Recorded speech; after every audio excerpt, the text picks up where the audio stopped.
मंत्री महोदय यांनी या सभागृहात म्हटलं होतं की मी शेतकऱ्यांचा मुलगा आहे, पण आता ठीक आहे, त्यांनी शेतकऱ्यांच्या त्या वेदनेवर उत्तर देताना शेतकऱ्याच्या मुलासारखं उत्तर दिलं नाही, हे या ठिकाणी प्रांजळपणे मला अध्यक्ष महोदय सांगितलं पाहिजे।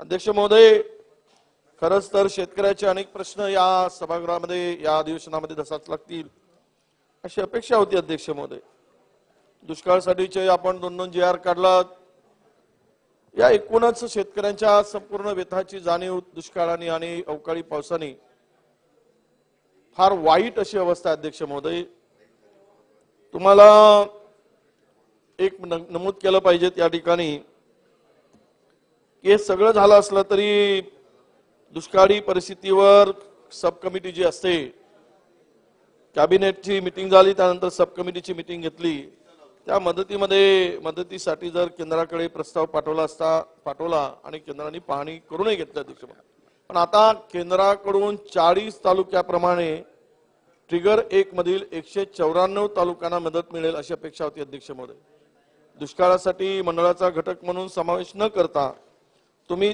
तालुक्याचा घटक म्हणून समावेश केला पाहिजे होता, हे त्यावेळेस आम्ही आपल्या निदर्शनास आणून दिलं अध्यक्ष महोदय।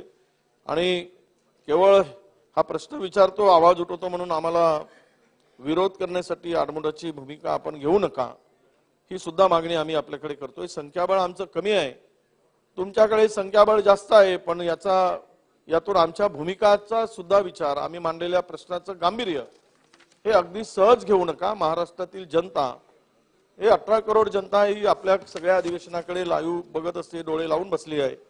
मी इथे सत्ताधारी पक्षाला माझा किंवा सत्तेतल्या लोकांना माझा प्रश्न आहे अध्यक्ष महोदय, खरंच तुम्ही ती आडमोठी भूमिका घेऊ नका, कारण ड्राफ्ट मॅन्युअल प्रमाणे नुसार काम करण्याच्या दिरंगाईसाठी जी दिरंगाई दाखवली गेली, त्यामुळे 194 तालुके यापासून वंचित राहिले, त्याच्यावर कुठल्या तरी गांभीर्याने विचार करा। केंद्राकडून ती मदत मिळणार नाही, ती चूक झाली, त्या चुकीचं प्रायश्चित्त महाराष्ट्रातील शेतकऱ्यांना 194 तालुक्यांना आज आपण काही म्हटलं तरी जो NDRFच्या SDRFच्या निकषाप्रमाणे त्यांना मदत मिळायला पाहिजे, त्यामध्ये हा शेतकरी निश्चितपणे वंचित राहिला। अध्यक्ष महोदय, पुढच्या काही काळामध्ये आपत्ती आलीच तर यापासून विलंब होऊ नये, या चुकातून बोध घ्यावा, म्हणूनच हा प्रश्न या ठिकाणी मी मांडला आहे। अध्यक्ष महोदय, आमची तळमळ आपण समजून घ्यावी।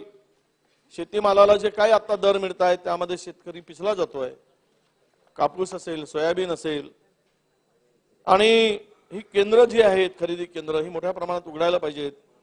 कांदा 10 निर्यातीबाबत अजूनही जो धोरण आहे त्या धोरणाबाबत निर्णय घेण्याची आवश्यकता आहे।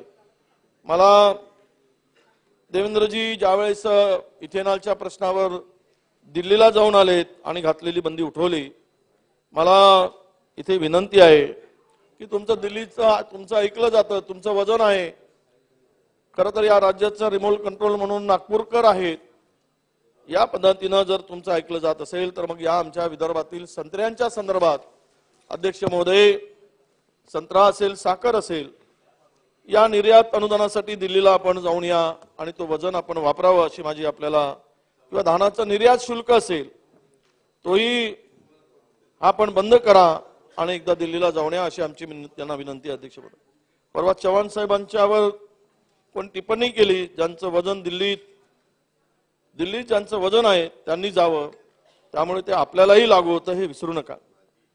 मग उगीचच महायुतीतील तुमच्या मित्रपक्षांच्या मंत्र्यांना दिल्लीत पाठवून असं कशाला करून घ्यायचं?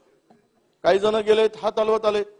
आता हा विषय आहे, संत्रा आहे, साखर आहे आणि धान आहे, याच्यावर निर्यात शुल्क आकारलं गेलं। कांद्यावर तर निर्यात बंदी आहे, ती निर्यात बंदी उठवण्यासाठी आपल्याला वजन वापरावं लागेल आणि ते काम करून घ्यावं लागेल। अध्यक्ष महोदय,